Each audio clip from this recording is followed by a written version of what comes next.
Mama wakwaba medin ede adwoa searching mesrew na wa subscribe to my channel me a notification bell no so for more news. In Sempafie a political talk show a woye ewo Untumi TV. Na in Sempafie program no wodebo eye His Excellency Nana Addo Dankwa Akufo-Addo ebeye presidency enema pa wa ye de aboa oman Ghana ehun nsem ko a na woka ewo in Sempafie so.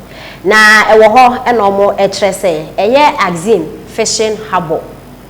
Trese omo ato abade ama NDC ama yoku ni saa omo betena so abra the late Evans Fifi Atamils eye president to Sama Oman Penida da John Dramani Mahama ebe take over omo esu omo super NDC Chelsea nya de omo ye Axim fishing harbour na enso His Excellency Nana Addo Dankwa Akufo-Addo ebe ye presidency wa akosi ne foforo esiesie ho no ma chese nche bia oba bibia nam so a Aximfuo omo eni age nje na 2024 abatu ide enyo bia no beka se Aximfuo ebeto abande ama NDC sorry NPP ama yoko ne enti ensema ekoso ewo Ensempafie ewo Untumi TV so esi e kan ye dede keke yenim de ye ka yenim se aban no enso betimi aye ama na efe ama na ekabehwe aban bia ni ho age MPP aban Ultramodern fishing harbour na no mi bayi kireo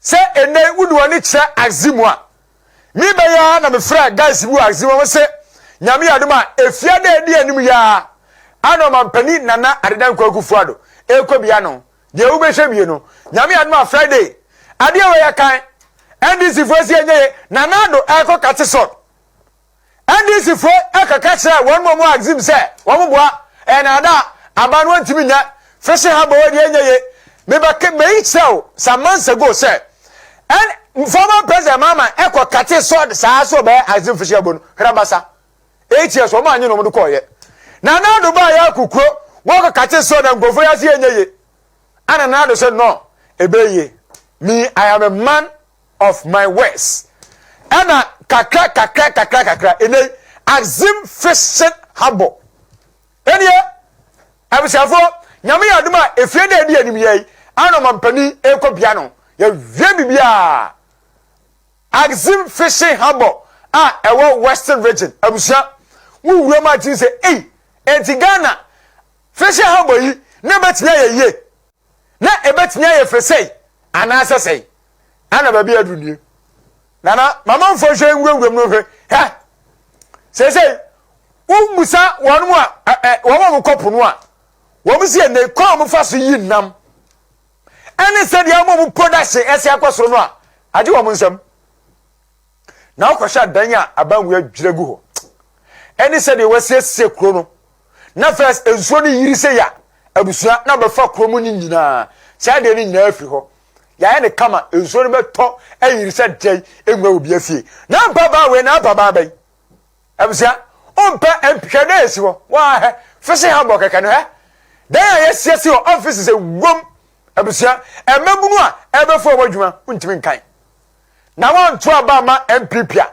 hwan na beto abama no wan to abama the new patriotic party ben na beto abama no abusia uwura what me say yes na compound no kakraka and yes sit down so kakra abusia me sa ebeya me tum na me chese ntia e do sia no wo bia frɛ ne nkɔhwɛ na se se bu pra kan ampa kɔhwɛ Axim fishing harbour no se de ni fesitie ane se de sitie fa na wa ubedi adanse un say yes ye ka ban ya ye wa ban ye wa ban MPP aban wa bomode pa MPP aban wa bomode pa adwuma aban wo ya no adwuma eboro so adwuma the new patriotic party aban wo ya no adwuma abusia wojiri wa won tiase ade a wo hunu nyina no nyese na ho na ni ho de wo hwe TV no so na eni ho ensuo no to na yiri akofo kromafo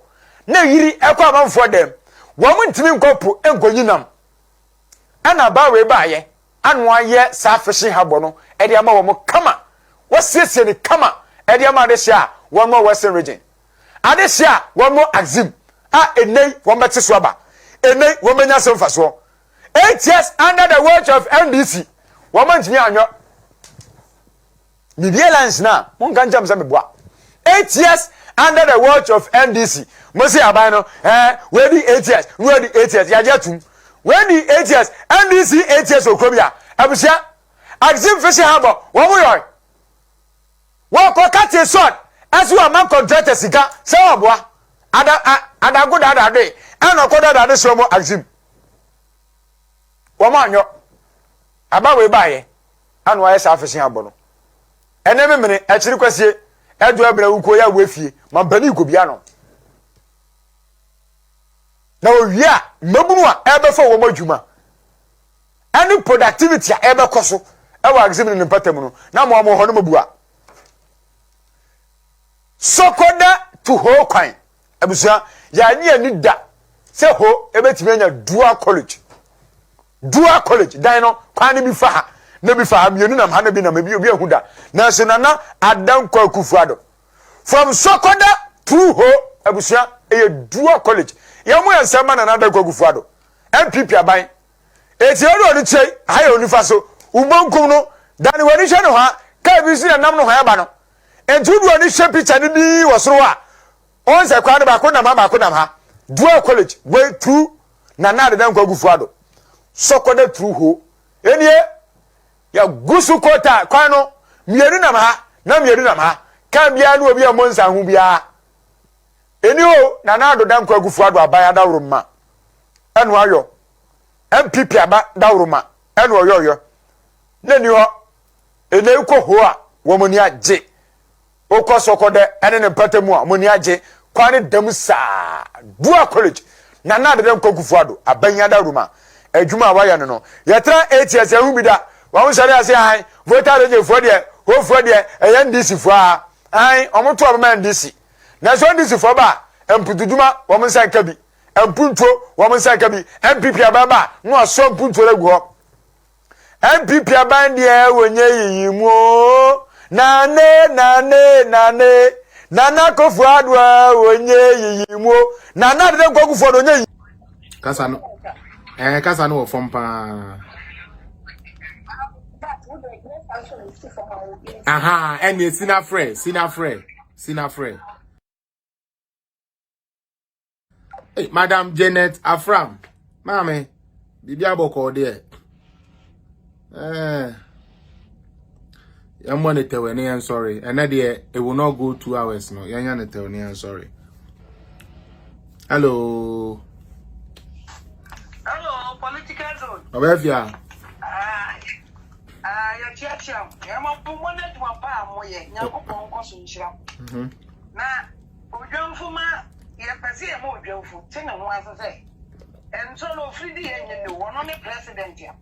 When you're going, I media station.